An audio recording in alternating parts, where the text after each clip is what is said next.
नमः शिवाय फ्रेंड्स, कैसे हैं आप लोग। आशा करती हूँ कि आप लोग स्वस्थ और मस्त होंगे। तो चलिए फ्रेंड्स, हम आप लोगों के लिए लेकर आई हूँ भोले बाबा का भजन। सुनकर आप लोगों को अच्छा लगेगा तो लाइक और सब्सक्राइब ज़रूर करिएगा और कमेंट बॉक्स में हमें कमेंट करके भी बताइएगा।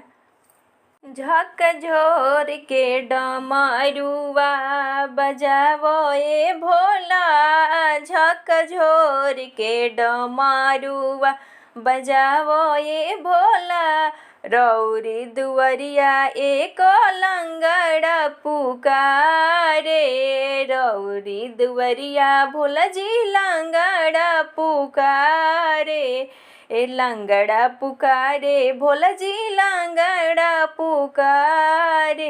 हो लंगड़ा के पैर देके, लंगड़ा के पैर देके भेजिए भोला। तो झकझोर के डमरुआ बजावे भोला, तो झकझोर के डमरुआ बजावे भोला।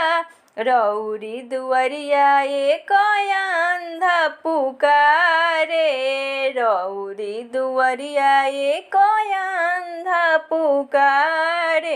अंधा पुकारे भोला जी अंधा पुकार, तो अंधा के नयन देके भेजिए भोला। हो अंधा के नयन देके भेजिए भोला। तो झकझोर के डमरुआ बजावो ए भोला, तो झकझोर के डमरुआ बजावो ए भोला।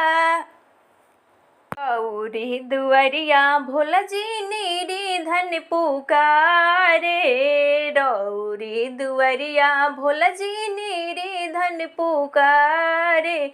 निर्धन पुकारे भोला जी निर्धन पुकारे। हो तो निर्धन के धान देके, निर्धन के धान देके तो भेजिए भोला। तो झकझोर के डमरुआ बजावो ए भोला, तो झकझोर के डमरुआ बजाइए भोला। रौरी दुवरिया एक बाझिन पुकारे, रौरी दुवरिया एक बाझिन पुकारे। बाझिन पुकार से भोला जी बाझिन पुकारे।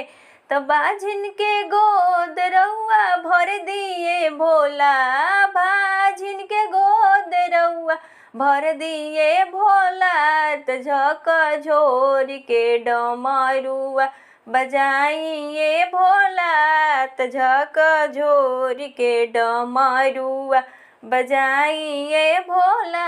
रौरी दुवरिया भोला जी बालक पुकारे, रौरी दुवरिया भोला जी बालक पुकारे।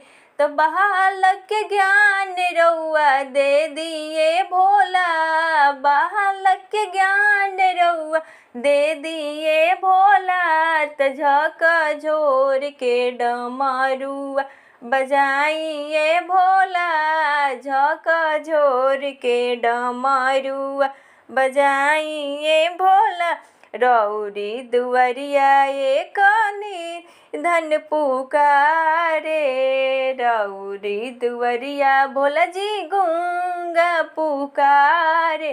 तो गूंगा के कंठ रउआ दे दिए भोला, तो गूंगा के कंठ रउआ दे दिए भोला। तो झकझोर के डमरुआ बजाइए भोला, तो झकझोर के डमरुआ बजाइए भोला।